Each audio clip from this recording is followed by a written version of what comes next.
ದೇವರು ಎಲ್ಲದರ ನಿಯಂತ್ರಕನಾಗಿದ್ದಾನೆ. ಎಲ್ಲವನ್ನು ದಂಡಿಸುವ ಆತನ ದಿನ ಬಂದೇ ಬರುತ್ತದೆ. ನಾವು ಎಚ್ಚರದಿಂದ ಇರೋಣ.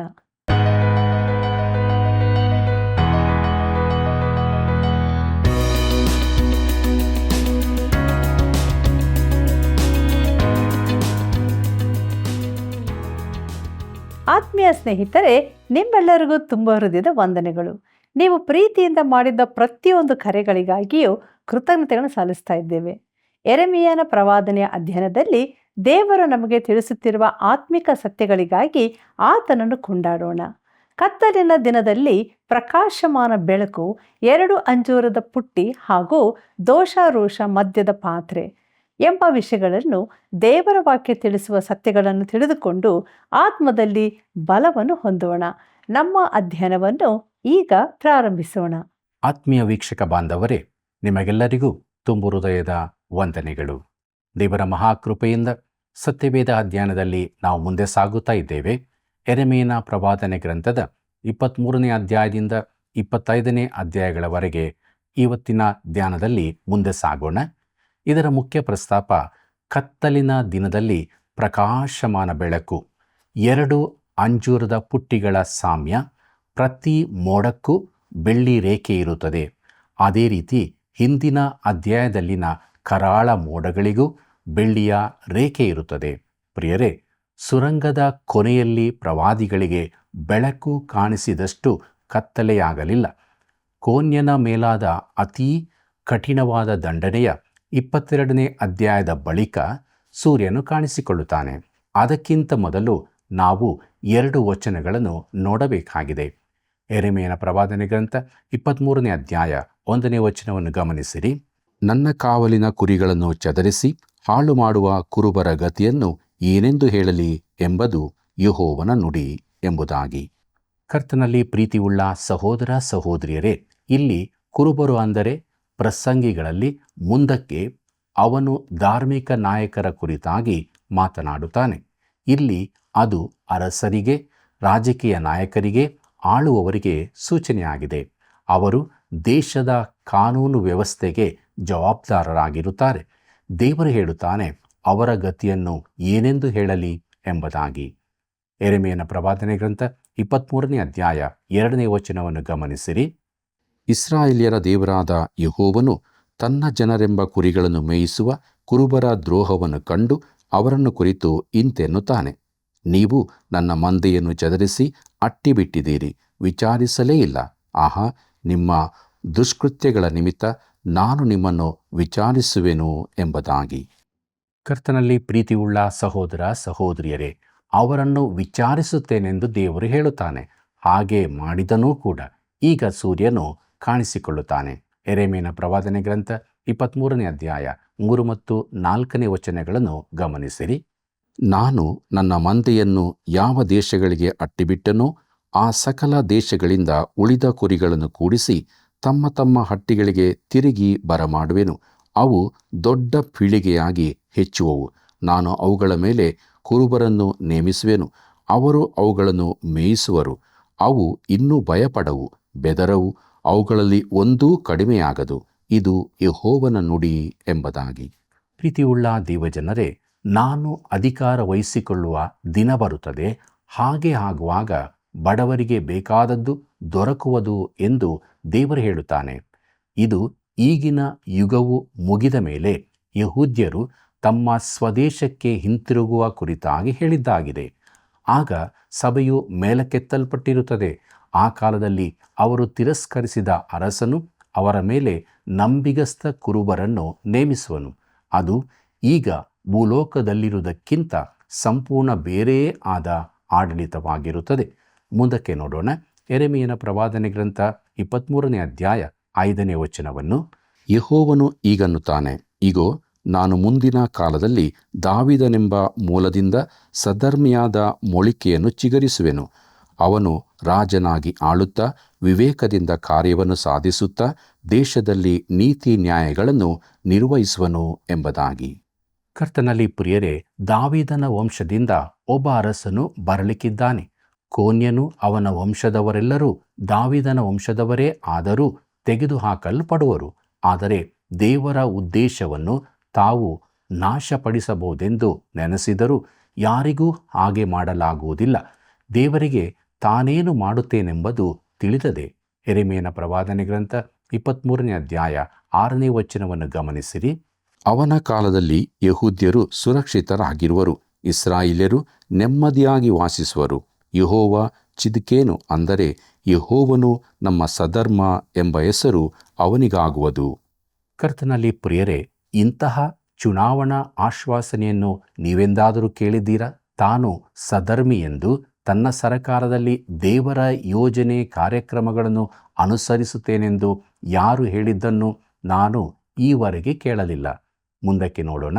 ಯೆರೆಮೀಯನ ಪ್ರವಾದನೆ ಗ್ರಂಥ 23ನೇ ಅಧ್ಯಾಯ 7 ಮತ್ತು 8ನೇ ವಚನವನ್ನು. ಆಹಾ, ಮುಂದಿನ ಕಾಲದಲ್ಲಿ ಜನರು ಇಸ್ರಾಯೇಲ್ಯರನ್ನು ಐಗುಪ್ತ ದೇಶದೊಳಗಿಂದ ಉದ್ಧರಿಸಿದ ಯೆಹೋವನ ಜೀವದಾಣೆ ಎಂಬುದಾಗಿ ಪ್ರಮಾಣ ಮಾಡುವುದನ್ನು ಬಿಟ್ಟು, ಇಸ್ರಾಯೇಲ್ ಮನೆತನವೆಂಬ ಸಂತಾನವನ್ನು ಬಡಗಣ ದೇಶದಿಂದಲೂ ತಾನು ಅವರನ್ನು ತಳ್ಳಿಬಿಟ್ಟಿದ್ದ ಸಕಲ ಸೀಮೆಗಳಿಂದಲೂ ಬರಮಾಡಿ ಉದ್ಧರಿಸಿದ ಯೆಹೋವನ ಜೀವದಾಣೆ ಎಂದು ಪ್ರಮಾಣ ಮಾಡುವರು. ಅವರು ಸ್ವದೇಶದಲ್ಲಿ ಸುಖವಾಸಿಗಳಾಗುವರು. ಇದು ಯೆಹೋವನ ನುಡಿ ಎಂಬುದಾಗಿ. ಪ್ರೀತಿಯುಳ್ಳ ಸಹೋದರ ಸಹೋದರಿಯರೇ, ಇದು ದೇವರ ವಾಕ್ಯದಲ್ಲಿನ ಅತಿ ವಿಶೇಷವಾದ ಪ್ರವಾದನೆಯಾಗಿದೆ. ಈ ದಿನಗಳಲ್ಲಿಯೂ ಆಚರಣೆಯಲ್ಲಿರುವ ಅತಿ ಪ್ರಾಚೀನ ಧಾರ್ಮಿಕ ಹಬ್ಬವೆಂದರೆ ಯೆಹೂದ್ಯರ ಪಸ್ಕ ಹಬ್ಬವಾಗಿದೆ. ಯೆಹೂದ್ಯರು ಸಂಪ್ರದಾಯವಾದಿಯಾದರೂ ಆಧುನಿಕತೆಯವರಾದರೂ ಅವನು ಪಸ್ಕ ಹಬ್ಬವನ್ನು ಆಚರಿಸುತ್ತಾನೆ. ಯಾಕಂದರೆ ಅದು ಯೆಹೂದ್ಯರಿಗೆ ಐಗುಪ್ತರಿಂದ ಅದ್ಭುತವಾಗಿ ಬಿಡುಗಡೆ ದೊರಕಿದ್ದರ ಸಂಕೇತವಾಗಿದೆ. ಯೆರೆಮೀಯನ ಪ್ರವಾದನೆ ಗ್ರಂಥ 23ನೇ ಅಧ್ಯಾಯ 16 ಮತ್ತು 17ನೇ ವಚನಗಳನ್ನು ಗಮನಿಸಿರಿ. ಸೇನಾಧೀಶನಾದ ಯೆಹೋವನು ಇಂತೆನ್ನುತ್ತಾನೆ, ನಿಮಗೆ ಪ್ರವಾದಿಸುವ ಪ್ರವಾದಿಗಳ ಮಾತುಗಳನ್ನು ಕೇಳಬೇಡಿರಿ. ನಿಮ್ಮಲ್ಲಿ ವ್ಯರ್ಥ ನಿರೀಕ್ಷೆಯನ್ನು ಹುಟ್ಟಿಸುತ್ತಾರೆ. ಯೆಹೋವನ ಬಾಯಿಂದ ಹೊರಟದ್ದನ್ನು ನುಡಿಯದ ಸ್ವಂತ ಹೃದಯಕ್ಕೆ ಹೊಳೆದದ್ದನ್ನೇ ಹೇಳುತ್ತಾರೆ. ನನ್ನನ್ನು ಅಸಡ್ಡೆ ಮಾಡುವವರಿಗೆ ನಿಮಗೆ ಶುಭವಾಗದು ಎಂಬುದಾಗಿ ಯೆಹೋವನು ಅಂದಿದ್ದಾನೆ ಎಂದು ಹೇಳುತ್ತಲೇ ಇದ್ದಾರೆ. ಸ್ವಂತ ಹೃದಯದ ಹಠದಂತೆ ನಡೆಯುವವರೆಲ್ಲರಿಗೂ ನಿಮಗೆ ಯಾವ ಕೇಡು ಸಂಭವಿಸದು ಎಂದು ನುಡಿಯುತ್ತಾರೆ ಎಂಬುದಾಗಿ. ಪ್ರೀತಿಯುಳ್ಳ ದೇವಜನರೇ, ಸುಳ್ಳು ಪ್ರವಾದಿಗಳು ಶಾಂತಿಯನ್ನು ನುಡಿಯುತ್ತಲೇ ಇರುತ್ತಾರೆ. ಈ ದಿನಗಳಲ್ಲಿಯೂ ತಾವು ಹೇಗೆ ಲೋಕ ಶಾಂತಿಯನ್ನುಂಟು ಮಾಡುತ್ತೇವೆಂದು ಹೇಳುವ ಕನಸುಗಾರರಿದ್ದಾರೆ. ಅವರು ಹೀಗೆಯೇ ಮಾತನಾಡುತ್ತಿರುತ್ತಾರೆ. ದೇವರು ಹೇಳುತ್ತಾನೆ, ನೀವು ಹಾಗೆ ಮಾಡುವುದಿಲ್ಲ, ಹಾಗೆ ಮಾಡಲಾರಿರಿ ಕೂಡ. ದೇವರು ಯೆಶಾಯನ ಮುಖಾಂತರ ನುಡಿದಿದ್ದಾನೆ, ದುಷ್ಟರಿಗೆ ಸಮಾಧಾನವೇ ಇಲ್ಲ ಎಂಬುದಾಗಿ. ಯೆಶಾಯನ ಪ್ರವಾದನೆ ಗ್ರಂಥ 48ನೇ ಅಧ್ಯಾಯ 22ನೇ ವಚನದಲ್ಲಿ ಇದನ್ನು ನಾವು ನೋಡುತ್ತೇವೆ. ಪ್ರೀತಿಯುಳ್ಳ ದೇವಜನರೇ, ಜನರಿಗೆ ಸಮಾಧಾನ ಬೇಡವಾಗಿಲ್ಲ, ಆದರೆ ಮಾನವನ ಹೃದಯ ಬಹು ದುಷ್ಟವಾಗಿರುವುದೇ ಸಮಸ್ಯೆಯಾಗಿದೆ. ನಾವೆಷ್ಟು ಕೆಟ್ಟವರಾಗಿದ್ದೇವೆಂಬುದನ್ನು ನಾವೇ ತಿಳಿಯದೇ ಇದ್ದೇವೆ. ಅಧಿಕಾರದಲ್ಲಿ ಈಗ ಇರುವ ದುಷ್ಟರು ಈ ಭೂಮಿಯಲ್ಲಿ ಶಾಂತಿಯನ್ನು ಸ್ಥಾಪಿಸಲು ಸಾಧ್ಯವೇ ಇಲ್ಲ ಪ್ರೇರೆ. ಒಂದು ವೇಳೆ ಅದು ಸಾಧ್ಯವಿರುತ್ತಿದ್ದರೆ ಅದು ದೇವರ ವಾಕ್ಯಕ್ಕೆ ವಿರೋಧವಾದದ್ದಾಗಿರುತ್ತಿತ್ತು. ದೇವರು ಈಗ ಧಾರ್ಮಿಕ ನಾಯಕರ ಕಡೆಗೆ ತಿರುಗುತ್ತಾನೆ. ಯೆರೆಮೀಯನ ಪ್ರವಾದನೆ ಗ್ರಂಥ 23ನೇ ಅಧ್ಯಾಯ 21ನೇ ವಚನವನ್ನು ಗಮನಿಸಿರಿ. ನಾನು ಈ ಪ್ರವಾದಿಗಳನ್ನು ಕಳುಹಿಸಲಿಲ್ಲ, ತಾವೇ ಆತುರಗೊಂಡರು. ನಾನು ಇವರಿಗೆ ಏನೂ ಹೇಳಲಿಲ್ಲ, ತಾವೇ ಪ್ರವಾದಿಸಿದರು ಎಂಬುದಾಗಿ. ಪ್ರೀತಿಯುಳ್ಳ ಸಹೋದರ ಸಹೋದರಿಯರೇ, ರಾಜಕೀಯ ನಾಯಕರನ್ನು ನಂಬಲಾಗದೆಂದು ದೇವರು ಈಗಾಗಲೇ ತಿಳಿಸಿದ್ದಾನೆ. ಅವರು ಸಮಾಧಾನ ತರಲಾರರು. ಅವರು ಬಡವರನ್ನು ಅಸಡ್ಡೆ ಮಾಡುತ್ತಾರೆ. ಆ ದಿನಗಳಲ್ಲಿ ದೇಶದಲ್ಲಿ ತುಂಬಿದ್ದ ಪ್ರವಾದಿಗಳನ್ನು ತಾನು ಕಳುಹಿಸಲಿಲ್ಲವೆಂದು ದೇವರು ಹೇಳುತ್ತಾನೆ. ಅವರ ಸಂದೇಶಗಳು ತನ್ನಿಂದ ಬಂದವುಗಳಲ್ಲವೆಂದು ಹೇಳುತ್ತಾನೆ. ದೇವರು ರಾಜಕೀಯ ನಾಯಕರನ್ನು, ಧಾರ್ಮಿಕ ನಾಯಕರನ್ನು ತಿರಸ್ಕರಿಸಿದ್ದಾನೆ. ಮುಂದಕ್ಕೆ ನೋಡೋಣ. ಯೆರೆಮೀಯನ ಪ್ರವಾದನೆ ಗ್ರಂಥ 23ನೇ ಅಧ್ಯಾಯ 30ನೇ ವಚನವನ್ನು. ಆಹಾ, ನನ್ನ ಮಾತುಗಳನ್ನು ತಮ್ಮ ತಮ್ಮ ನೆರೆಯವರಿಂದ ಕದ್ದುಕೊಳ್ಳುವ ಪ್ರವಾದಿಗಳಿಗೆ ನಾನು ವಿರುದ್ಧನಾಗಿದ್ದೇನೆ, ಇದು ಯೆಹೋವನ ನುಡಿ ಎಂಬುದಾಗಿ. ಕರ್ತನಲ್ಲಿ ಪ್ರಿಯರೇ, ಈ ಕಾಲದ ಉದಾರತವಾದಿಗಳು ದೇವರ ವಾಕ್ಯದ ಮೇಲೆ ಬೆಳಕು ಚೆಲ್ಲುವವರಂತಿದ್ದು, ಅದು ನಿಜವಾಗಿ ದೇವರ ಮಾತಲ್ಲವೆಂದು ಹೇಳಿ ಜನರ ಹೃದಯಗಳಿಂದ ಅದನ್ನು ಕಸಿದುಕೊಳ್ಳುವರಾಗಿದ್ದಾರೆ. ವಿಶ್ವಾಸಿಗಳ ನಂಬಿಕೆಯನ್ನು ಈ ರೀತಿ ನಾಶಪಡಿಸುವವರಲ್ಲಿ ನಾನು ಒಬ್ಬನಾಗಿರುತ್ತಿದ್ದರೆ ಖಂಡಿತವಾಗಿ ಕೈಕಟ್ಟಿ ಹಿಂದೆ ನಿಲ್ಲುತ್ತಿದ್ದೆ. ಪ್ರಿಯರೇ, ಮುಂದಕ್ಕೆ 24ನೇ ಅಧ್ಯಾಯವು ಒಂದು ಅನುಸೂಚಿಯಂತಿದೆ. ಯಾಕೋನ್ಯನು ಸೆರೆಗೆ ಒಯ್ಯಲ್ಪಟ್ಟ ಬಳಿಕ ಕೊಡಲ್ಪಟ್ಟ ದರ್ಶನವೊಂದಕ್ಕೆ ಸಂಬಂಧಿಸಿರುತ್ತದೆ. ಆದ್ದರಿಂದ ಅದು ಚಿದ್ಕೀಯನ ಆಳಿಕೆಯ ಪ್ರಾರಂಭದ ದಿನಗಳದ್ದಾಗಿದೆ. ದರ್ಶನವೊಂದರಲ್ಲಿ ಯೆರೆಮೀಯನಿಗೆ 2 ಅಂಜೂರದ ಪುಟ್ಟಿಗಳು ಕಾಣುತ್ತವೆ. ಅಂಜೂರದ ಮರವು ಯಹೂದ್ಯರಿಗೆ ಸಂಕೇತವಾಗಿರುತ್ತದೆ. ಪ್ರಿಯರೇ, ಒಂದರಲ್ಲಿ ಒಳ್ಳೆ ಅಂಜೂರ ಹಣ್ಣುಗಳು, ಇನ್ನೊಂದರಲ್ಲಿ ಕೆಟ್ಟ ಹಣ್ಣುಗಳೂ ಇದ್ದವು. ಅವು ಯಹೂದ್ಯರಲ್ಲಿನ 2 ಥರದ ಜನರಿಗೆ ಸೂಚನೆಯಾಗಿದ್ದವು. ಯೆರೆಮೀಯನ ಪ್ರವಾದನೆ ಗ್ರಂಥ 24ನೇ ಅಧ್ಯಾಯ 5 ಮತ್ತು 6ನೇ ವಚನಗಳನ್ನು ಗಮನಿಸಿರಿ. ಇಸ್ರಾಯೇಲ್ಯರ ದೇವರಾದ ಯೆಹೋವನು ಇಂತೆನ್ನುತ್ತಾನೆ, ನಾನು ಈ ಸ್ಥಳದೊಳಗಿಂದ ಕಸ್ದೀಯರ ದೇಶಕ್ಕೆ ಕಳುಹಿಸಿಬಿಟ್ಟ ಸೆರೆಯವರಾದ ಯಹೂದ್ಯರನ್ನು ಈ ಉತ್ತಮವಾದ ಅಂಜೂರದ ಫಲಗಳಂತೆ ಲಕ್ಷಿಸಿ ಅವರಿಗೆ ಮೇಲನ್ನುಂಟು ಮಾಡುವೆನು. ಅವರನ್ನು ಕಟಾಕ್ಷಿಸಿ ಈ ದೇಶಕ್ಕೆ ತಿರುಗಿ ಬರಮಾಡುವೆನು. ಅವರನ್ನು ಕಟ್ಟುವೆನು, ಕೆಡುವುದಿಲ್ಲ, ನೆಡುವೆನು, ಕೀಳುವುದಿಲ್ಲ ಎಂಬುದಾಗಿ. ಪ್ರೀತಿಯುಳ್ಳ ದೇವಜನರೇ, ದೇವರು ಅವರ ಒಳ್ಳೆಯದಕ್ಕಾಗಿಯೇ ಅವರನ್ನು ಸೆರೆಗೆ ಕಳುಹಿಸಿದ್ದನೆಂಬುದನ್ನು ನೋಡಿರಿ. ತಾನು ಅವರ ಮೇಲೆ ಗಮನವಿರಿಸಿ ಕಾಯುತ್ತಾ ಇದ್ದು ಕ್ರಮೇಣ ಅವರಲ್ಲಿನ ಜನಶೇಷವನ್ನು ಸ್ವದೇಶಕ್ಕೆ ಸೇರಿಸುವೆನೆಂದು ಹೇಳುತ್ತಾನೆ. ಈ ಹಿಂದಿರುಗುವಿಕೆಯು ಎಜ್ರ ನೆಹೆಮೀಯರ ಕಾಲದ ಹಿಂದಿರುಗುವಿಕೆಯಲ್ಲವೆಂಬುದು ಅವರನ್ನು ಕೀಳುವುದಿಲ್ಲ ಎಂಬ ಮಾತಿನಿಂದ ತಿಳಿದು ಬರುತ್ತದೆ. ಪ್ರಿಯರೇ, ಕೆಟ್ಟ ಅಂಜೂರದ ಹಣ್ಣುಗಳೆಂದರೆ ಚಿದ್ಕೀಯನು ಯೆರೂಸಲೇಮಿನಲ್ಲಿ ದೇವರ ಮಾತಿಗೆ ವಿರುದ್ಧವಾಗಿ ಹಿಂದೆ ಉಳಿದು ಕೊನೆಗೆ ಐಗುಪ್ತಕ್ಕೆ ಹೋದವರು. ಯೆರೆಮೀಯನ ಪ್ರವಾದನೆ ಗ್ರಂಥ 24ನೇ ಅಧ್ಯಾಯ 9ನೇ ವಚನವನ್ನು ಗಮನಿಸಿರಿ. ಅವರ ಕೇಡಿಗಾಗಿ ನಾನು ಅವರನ್ನು ಲೋಕದ ಸಮಸ್ತ ರಾಜ್ಯಗಳಿಗೆ ಭಯಾಸ್ಪದವಾಗುವಂತೆ ಮಾಡುವೆನು. ನಾನು ಅವರನ್ನು ಅಟ್ಟಿಬಿಡುವ ಸ್ಥಳಗಳೆಲ್ಲ ಅವರು ನಿಂದೆ, ಕಟ್ಲುಗಾದೆ, ಪರಿಹಾಸ್ಯ, ಶಾಪ ಇವುಗಳಿಗೆ ಗುರಿಯಾಗುವರು ಎಂಬುದಾಗಿ. ಪ್ರೀತಿಯುಳ್ಳ ಸಹೋದರ ಸಹೋದರಿಯರೇ, ಯೆರೆಮೀಯನು ನಂಬಿಗಸ್ತನಾಗಿ ತನ್ನ ಜನರಿಗೆ ನುಡಿದ ಈ ಪ್ರವಾದನೆಯು ನೆರವೇರಿತು ಎಂಬುದು ಮಾನವ ಚರಿತ್ರೆಯಿಂದ ತಿಳಿದು ಬರುತ್ತದೆ. ಪ್ರೀತಿಯುಳ್ಳ ದೇವಜನರೇ, ಮುಂದಕ್ಕೆ ನಾವು ಯೆರೆಮೀಯನ ಪ್ರವಾದನೆ ಗ್ರಂಥದ 25ನೇ ಅಧ್ಯಾಯವನ್ನು ನೋಡೋಣ. ಇದರ ಮುಖ್ಯ ಪ್ರಸ್ತಾಪ ದೇವರು 70 ವರ್ಷಗಳ ಸೆರೆವಾಸವನ್ನು ತಿಳಿಸುತ್ತಾನೆ. ಯೋಷಿಯನ ಮಗನಾದ ಯೆಹೋಯಾಕೀಮನು ಅರಸನಾಗಿದ್ದನು. 2ನೇ ಅರಸುಗಳು 24ನೇ ಅಧ್ಯಾಯ 3ನೇ ವಚನದ ಪ್ರಕಾರ ಅವನು ತನ್ನ ತಂದೆಯಂತಿರಲಿಲ್ಲ. ಯೆರೂಸಲೇಮನ್ನು ನಿರಪರಾಧ ರಕ್ತದಿಂದ ತುಂಬಿಸಿದ ಮನಸ್ಸೆಯ ದುಷ್ಕೃತ್ಯಗಳನ್ನು ಯೆಹೋವನು ಕ್ಷಮಿಸದೇ ಹೋದನು. ಪ್ರಿಯರೇ, ಯೆರೆಮೀಯನು ಈ ನೇರ ಆಪಾದನೆಯನ್ನು ಹೊರಿಸುತ್ತಿದ್ದಾನೆ. ಯೆರೆಮೀಯನ ಪ್ರವಾದನೆ ಗ್ರಂಥ 25ನೇ ಅಧ್ಯಾಯ 4ನೇ ವಚನವನ್ನು ಗಮನಿಸಿರಿ. ಯೆಹೋವನು ತನ್ನ ಸೇವಕರಾದ ಪ್ರವಾದಿಗಳನ್ನೆಲ್ಲ ನಿಮ್ಮ ಬಳಿಗೆ ಸಾವಕಾಶ ಮಾಡದೆ ಕಳುಹಿಸುತ್ತಿದ್ದರೂ ನೀವು ಕೇಳಲಿಲ್ಲ, ಕಿವಿಗೊಡಲೂ ಇಲ್ಲ ಎಂಬುದಾಗಿ. ಪ್ರೀತಿಯುಳ್ಳ ದೇವಜನರೇ, ಅವರು ದೇವರ ಮಾತನ್ನು ಕೇಳದೇ ಹೋದದರಿಂದ ದೇಶಕ್ಕೆ ಬಾಬೇಲಿನವರು ಮುತ್ತಿಗೆ ಹಾಕಲಿದ್ದಾರೆ. ಯೆರೆಮೀಯನ ಪ್ರವಾದನೆ ಗ್ರಂಥ 25ನೇ ಅಧ್ಯಾಯ 9ನೇ ವಚನವನ್ನು ಗಮನಿಸಿರಿ. ನಾನು ಬಡಗಣ ಜನಾಂಗಗಳನ್ನೆಲ್ಲ ಕರೆಯಿಸಿ ಬಾಬೇಲಿನ ಅರಸನು ನನ್ನ ಸೇವಕನೂ ಆದ ನೆಬೂಕದ್ನೆಚ್ಚರನನ್ನು ಬರಮಾಡಿ ಇವರೆಲ್ಲರನ್ನು ಈ ದೇಶದ ಮೇಲೂ ಇದರ ನಿವಾಸಿಗಳ ಮೇಲೂ ಸುತ್ತಲಿನ ಸಕಲ ಜನಾಂಗಗಳ ಮೇಲೂ ಬೀಳಿಸಿ ಅವುಗಳನ್ನು ತುಂಬಾ ಹಾಳುಗೈದು ಬೆರಗಿನ ಸಿಳ್ಳಿಗೆ ಗುರಿಪಡಿಸಿ ನಿತ್ಯ ನಾಶನಕ್ಕೆ ಈಡು ಮಾಡುವೆನು ಎಂಬುದಾಗಿ. ಕರ್ತನಲ್ಲಿ ಪ್ರಿಯರೇ, ಬಾಬೇಲಿನ ಅರಸನು ನನ್ನ ಸೇವಕನೂ ಆದ ನೆಬೂಕದ್ನೆಚ್ಚರನನ್ನು ದೇವರು ಅವನನ್ನು ತನ್ನ ಸೇವಕನೆಂದು ಕರೆಯುತ್ತಾನೆ. ಅಂದರೆ ಅವನು ದಂಡನೆಯಲ್ಲಿ ದೇವರ ಸಾಧನವಾಗಿದ್ದಾನೆ. ಪ್ರಿಯರೇ, ಇಸ್ರಾಯೇಲ್ಯರ ದೇಶವು ಈಗ ಯಾಕೆ ಹಾಲು ಜೇನು ಹರಿಯುವ ದೇಶವಾಗಿಲ್ಲವೆಂದು ಅನೇಕರು ಆಶ್ಚರ್ಯಪಡುತ್ತಾರೆ. ಆ ದೇಶದಲ್ಲಿ ನೀರಿನ ಕೊರತೆ ತುಂಬಾ ಇದೆ.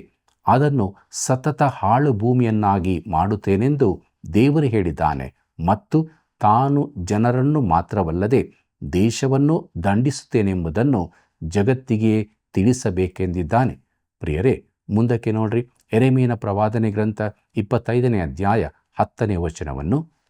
ಇದಲ್ಲದೆ ನಾನು ಅವುಗಳಲ್ಲಿ ಹರ್ಷ ಸಂಭ್ರಮಗಳ ಧ್ವನಿಯನ್ನು, ವಧೂವರರ ಸ್ವರವನ್ನು, ಬೀಸುವ ಕಲ್ಲಿನ ಸದ್ದನ್ನು, ದೀಪದ ಬೆಳಕನ್ನು ನಿಲ್ಲಿಸಿಬಿಡುವೆನು ಎಂಬುದಾಗಿ. ಕರ್ತನಲ್ಲಿ ಪ್ರಿಯರೇ, ಅವರಲ್ಲಿ ನಡೆಯುತ್ತಿದ್ದ ಎಲ್ಲ ಸಂತೋಷ ಸಂಭ್ರಮಗಳನ್ನು ದೇವರು ತೆಗೆದು ಬಿಡುತ್ತಾನೆ. ವಿವಾಹ ಸಂಭ್ರಮಗಳು ಇನ್ನೂ ಇರುವುದಿಲ್ಲ.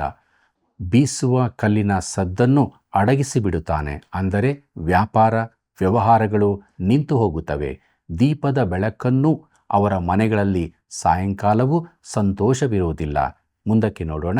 ಯೆರೆಮೀಯನ ಪ್ರವಾದನೆ ಗ್ರಂಥ 25ನೇ ಅಧ್ಯಾಯ 11ನೇ ವಚನವನ್ನು. ಈ ದೇಶವೆಲ್ಲ ಹಾಳಾಗಿ ಬೆರಗಿಗೆ ಈಡಾಗುವುದು ಮತ್ತು ಈ ಜನಾಂಗಗಳು 70 ವರ್ಷ ಬಾಬೇಲಿನ ಅರಸನ ಅಡಿಯಾಳಾಗಿ ಬಿದ್ದಿರುವವು ಎಂಬುದಾಗಿ. ಪ್ರೀತಿಯುಳ್ಳ ದೇವಜನರೇ, ದೇವರು ಇಸ್ರಾಯೇಲ್ ದೇಶದೊಂದಿಗೆ ವ್ಯವಹರಿಸುವಾಗ ಕಾಲಮಿತಿಗನುಸಾರವಾಗಿ ವ್ಯವಹರಿಸುತ್ತಾನೆ. ಅವರ ಚರಿತ್ರೆಗೆ ಸಂಬಂಧಿಸಿದ ಕಾಲಾವಧಿಯನ್ನೂ ಹೇಳುತ್ತಾನೆ. ದೇವರು ಸಭೆಯ ವಿಚಾರದಲ್ಲಿ ಯಾವ ಕಾಲವನ್ನೂ ತಿಳಿಸುವುದಿಲ್ಲ. 70 ವರ್ಷಗಳ ಅವಧಿಯು ಗಮನಾರ್ಹವಾಗಿರುತ್ತದೆ.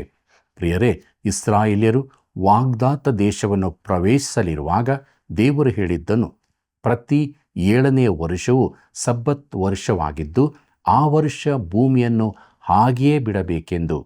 ಇದನ್ನು ನಾವು ಯಾಜಕಾಂಡ ಪುಸ್ತಕ 25ರಲ್ಲಿ ನೋಡುತ್ತೇವೆ.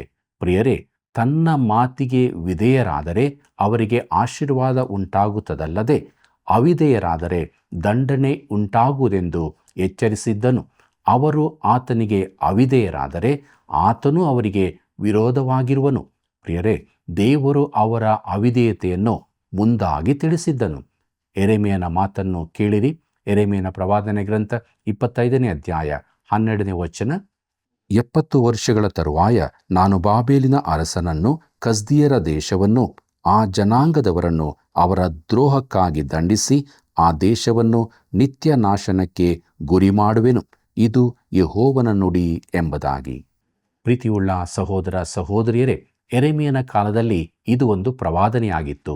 ಈಗ ಅದು ಚರಿತ್ರೆಯಾಗಿದೆ. ದೇವರು ಅದನ್ನು ಮಾಡಿದ್ದಾನೆ. ಇದಕ್ಕೆ ಯಾವ ಸಂಶಯವೂ ಇಲ್ಲ.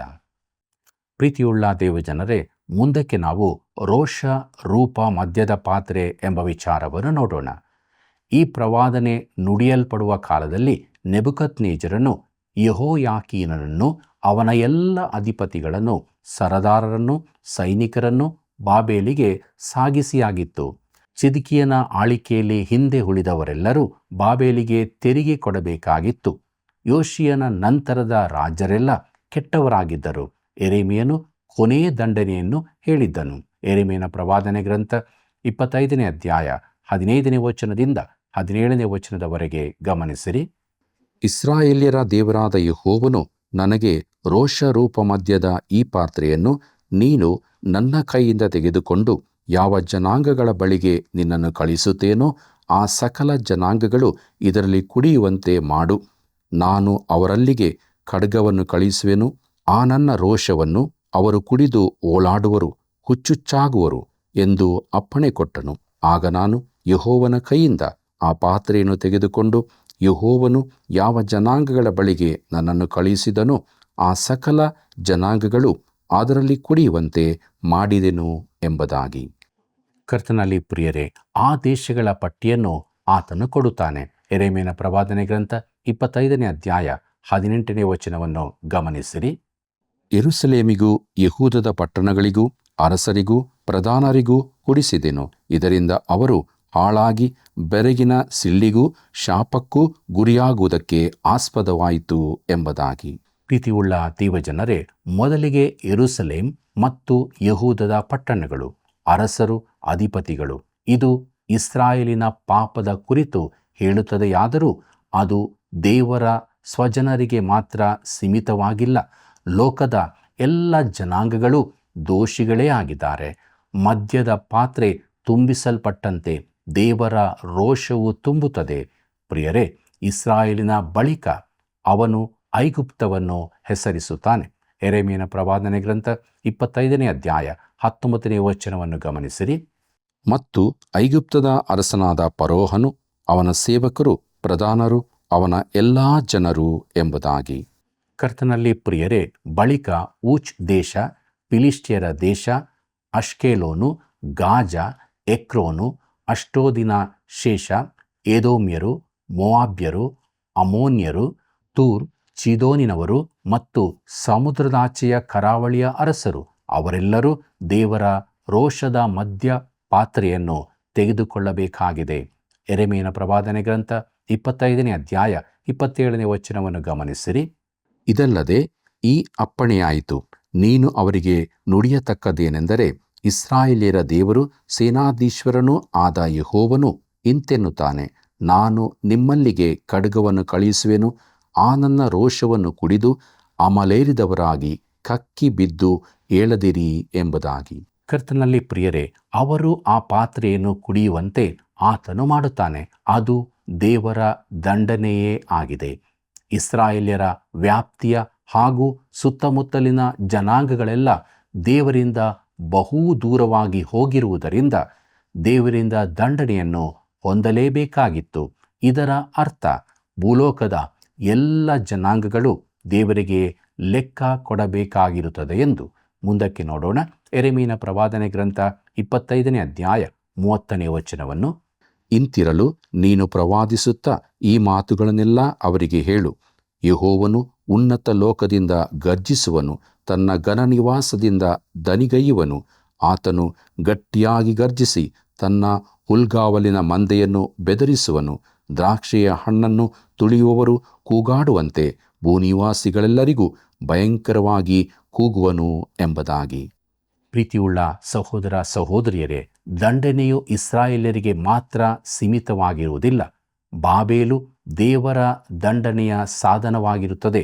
ನಾವು ಚರಿತ್ರೆಯಿಂದ ತಿಳಿಯುವುದೇನೆಂದರೆ, ಆಗಿನ ನಾಗರಿಕ ಜಗತ್ತಿನಲ್ಲಿ ಬಾಬೇಲು ಮೊದಲ ಪ್ರಬಲ ವಿಶ್ವಶಕ್ತಿಯಾಗಿ ಬೆಳೆದು ಎಲ್ಲ ಜನಾಂಗಗಳನ್ನು ಮೀರಿತು ಎಂಬುದಾಗಿ. ಯೆರೆಮೀಯನ ಪ್ರವಾದನೆ ಗ್ರಂಥ 25ನೇ ಅಧ್ಯಾಯ 32ನೇ ವಚನವನ್ನು ಗಮನಿಸಿರಿ. ಸೇನಾಧೀಶ್ವನಾದ ಯೆಹೋವನು ಇಂತೆನ್ನುತ್ತಾನೆ, ಆಹಾ, ಕೇಡು ಜನಾಂಗದಿಂದ ಜನಾಂಗಕ್ಕೆ ಹರಡುವುದು, ದೊಡ್ಡ ಬಿರುಗಾಳಿಯು ಲೋಕದ ಕಟ್ಟಕಡೆಯಿಂದ ಎದ್ದು ಬರುವುದು ಎಂಬುದಾಗಿ. ಪ್ರೀತಿಯುಳ್ಳ ಸಹೋದರ ಸಹೋದರಿಯರೇ, ನೆಬೂಕದ್ನೆಚ್ಚರನು ಬಾಬೇಲಿನ ಅರಸನು.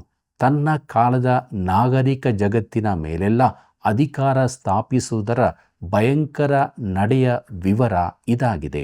ಅವನು ಮಹಾಶಕ್ತಿಗಳಾದ ತೂರ್, ಚೀದೋನು, ಐಗುಪ್ತಗಳನ್ನು ತನ್ನ ಅಧೀನಕ್ಕೆ ತರುವನು. ಈ ಅಧ್ಯಾಯದ ಕೊನೆಯ ವಚನಗಳು ದೇವರಿಗೆ ಜನಾಂಗಗಳ ಮೇಲೂ ಅವುಗಳ ಕುರುಬರು ಇಲ್ಲವೇ ರಾಜರುಗಳ ಮೇಲೂ ಇರುವ ರೋಷದ ವಿವರವನ್ನು ಕೊಡುತ್ತದೆ. ಪ್ರೀತಿಯುಳ್ಳ ಸಹೋದರ ಸಹೋದರಿಯರೇ, ನೀತಿ ಸ್ವರೂಪನಾದ ದೇವರಿಗೆ ನಮ್ಮ ಮೇಲೂ ವಿರೋಧವಿರುತ್ತದೆ. ನಮ್ಮ ತಪ್ಪುಗಳನ್ನು ಆತನು ಬಲ್ಲನು. ಆದ್ದರಿಂದ ಆತನ ದಂಡನೆಯಿಂದ ತಪ್ಪಿಸಿಕೊಳ್ಳುವುದಕ್ಕಾಗಿ ದೇವರ ಬಳಿಗೆ ಬರೋಣ, ಪ್ರಾರ್ಥನೆ ಮಾಡೋಣ. ಪ್ರೀತಿ ಸ್ವರೂಪನಾದ ದೇವರೇ, ಇದ್ದಂತೆ ನಿನ್ನ ಬಳಿಗೆ ಬಂದಿದ್ದೇವೆ ಸ್ವಾಮಿ.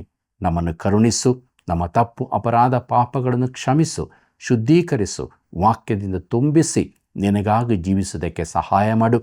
ನಮ್ಮ ವೀಕ್ಷಕ ಬಾಂಧವರಲ್ಲಿ ಯಾರಾದರೂ ಕಷ್ಟ, ದುಃಖ, ಕಣ್ಣೀರು, ಬೇನೆ ಬೇಸರಗಳಲ್ಲಿರುವುದಾದರೆ ಅವರಿಗೆ ಬಿಡುಗಡೆಯನ್ನು, ಸಮಾಧಾನವನ್ನು, ಆರೋಗ್ಯವನ್ನು, ಕೃಪೆಯನ್ನು ಕೊಟ್ಟು ನಿನ್ನ ರಕ್ಷಣೆಯ ಮಾರ್ಗದಲ್ಲಿ ನಡೆಸು. ಯೇಸುವಿನ ನಾಮದಲ್ಲಿ ಬೇಡಿದ್ದೇವೆ ತಂದೆಯೇ, ಆಮೆನ್. ಪ್ರಿಯರೇ, ದೇವರ ವಾಕ್ಯಗಳ ಅಧ್ಯಯನವು ಎಷ್ಟೊಂದು ಅದ್ಭುತವಾಗಿತ್ತು ಅಲ್ವಾ? ಯೇಸು ಕ್ರಿಸ್ತನ ಜನನದ ಪ್ರವಾದನೆ, ಪರಲೋಕ ರಾಜ್ಯವು ಸಮೀಪಿಸಿತು, ದೇವರ ಕಡೆಗೆ ತಿರುಗಿಕೊಳ್ಳಿರಿ, ಸುವಾರ್ತೆಯ ಸತ್ಯಾಂಶ, ದುಷ್ಟರು ಭೂಲೋಕದಲ್ಲಿ ಶಾಂತಿಯನ್ನು ಸ್ಥಾಪಿಸಲು ಸಾಧ್ಯವೇ ಇಲ್ಲ. ಶಾಂತಿಯ ರಾಜನಾದ ಯೇಸು ಕ್ರಿಸ್ತನಿಂದ ಮಾತ್ರ ನಿಜವಾದ ಸಮಾಧಾನ ಸಿಗುತ್ತದೆ.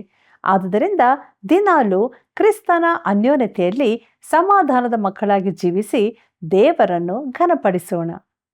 ಪ್ರಿಯ ವೀಕ್ಷಕರೇ, ನಿಮ್ಮ ಒಂದೊಂದು ಕರೆಗಳು ಈ ಸೇವೆಯ ಅವಧಿಯಲ್ಲಿ ಸಹಾಯ ಮಾಡಿ ಅನೇಕರಿಗೆ ದೇವರ ವಾಕ್ಯಗಳನ್ನು ತಲುಪಿಸಲು ಸಾಧ್ಯವಾಗ್ತಾ ಇದೆ. ಆದುದರಿಂದ ತಪ್ಪದೇ ಕರೆ ಮಾಡಿರಿ, ಸೇವೆಯನ್ನು ಬೆಂಬಲಿಸಿರಿ.